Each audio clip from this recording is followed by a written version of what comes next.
Let me know if this is you. Oh, I wanted to be an author, but that ship has sailed.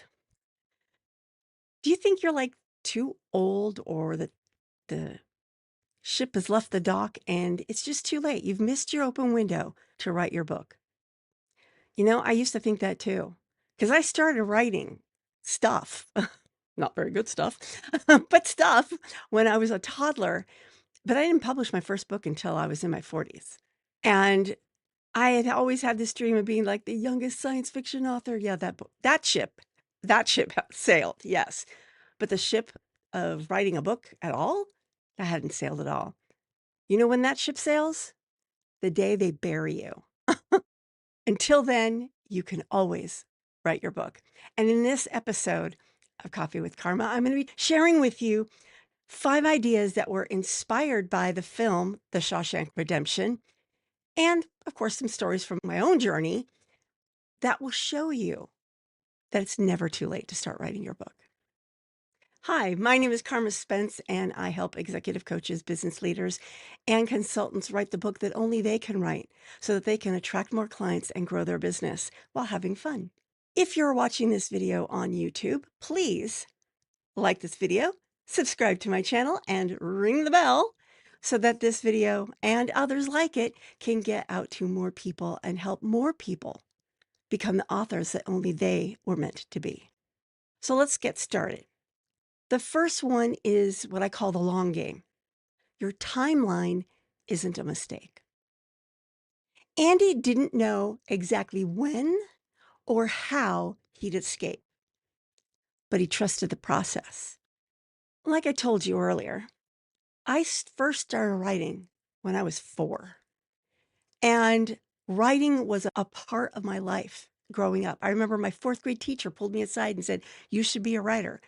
And I got derailed a little bit trying to be a biologist, then went back to science writing or I went back to writing as science writing, and I eventually had a rather successful and long career as a science writer, working for such companies as the City of Hope and Blue Shield of California and the National Human Genome Research Institute in DC.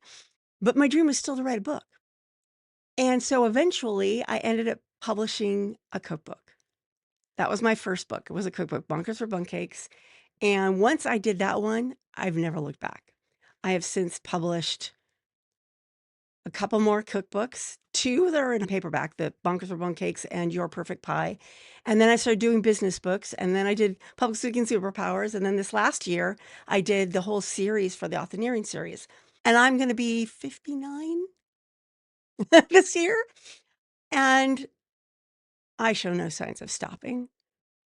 It's not too late to start. And if you just trust the process, your journey is taking you where you needed to go. The book you start writing today could not have been written by the person you were 5 years ago.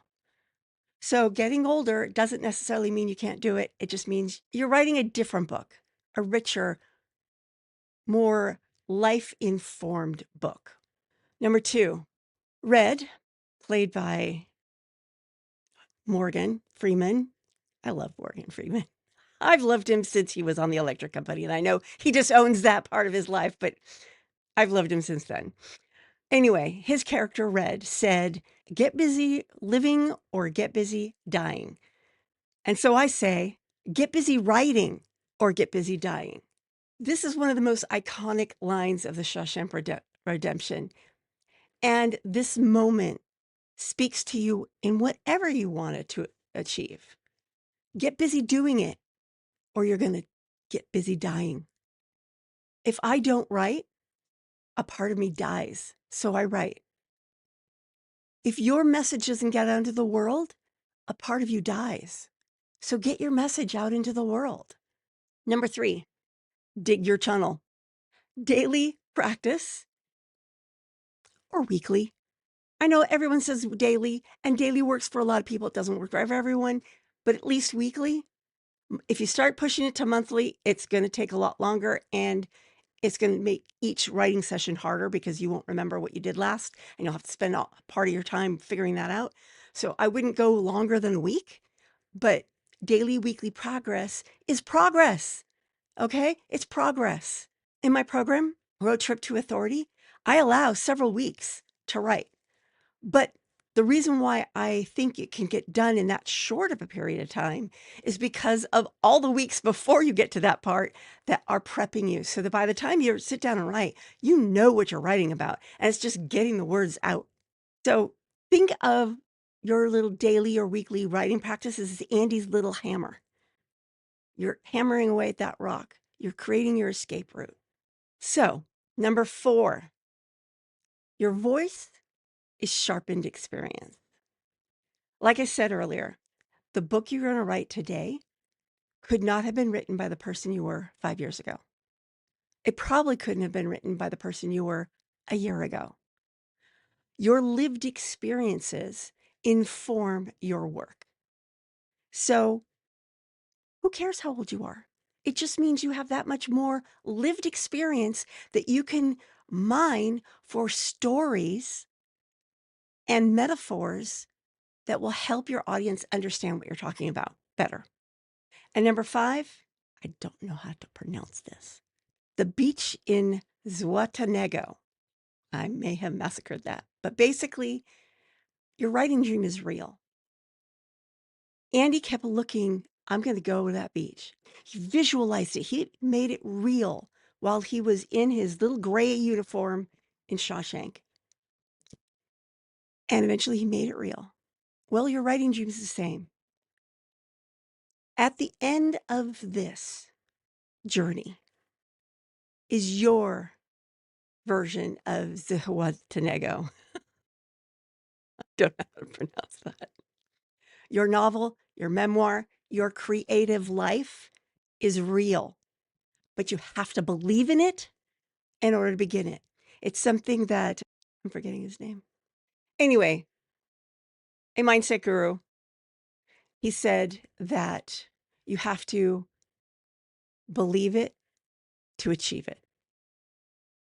You have to believe it in order to see it.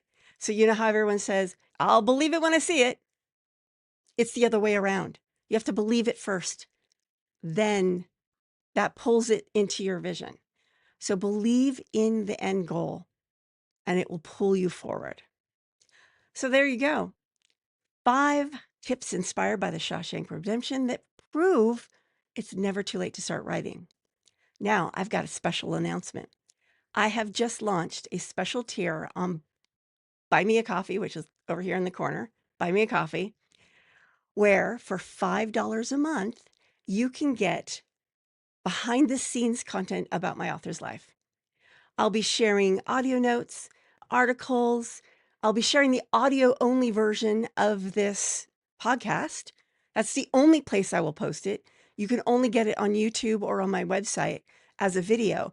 But if you want the audio version, you go to this. I'm calling it the Backstage Blend. And there's a whole list of perks that you get. I'll be doing some things weekly, some things monthly, some things quarterly, because I don't want to overwhelm you with content. I'm just giving you further insight into stuff, including every time I come up with these episodes, I only share 5 things. But in order to come up with those 5 things, I come up with a lot more and then pick the 5 I thought were the best. So I will be sharing at least one of those every week in there. And I'll be sharing news about publishing and AI and how it can impact you and make your life better or not, or what you need to be aware of. So this is a really good place to keep your finger on the pulse of things and to see sort of the backstage, how I'm building my legacy business. If you're interested, just go to that QR code right there, buymeacoffee.com, I think it is, /Carma Spence. This QR code will take you there. And it's only $5 a month and you can quit at any time. So that's what I've got for you today. If you'd like more information that's like this video, please check out the next video, which will be popping up somewhere around here any moment now if it's not already there. And that is it for today. This is Carma Spence saying ciao for now.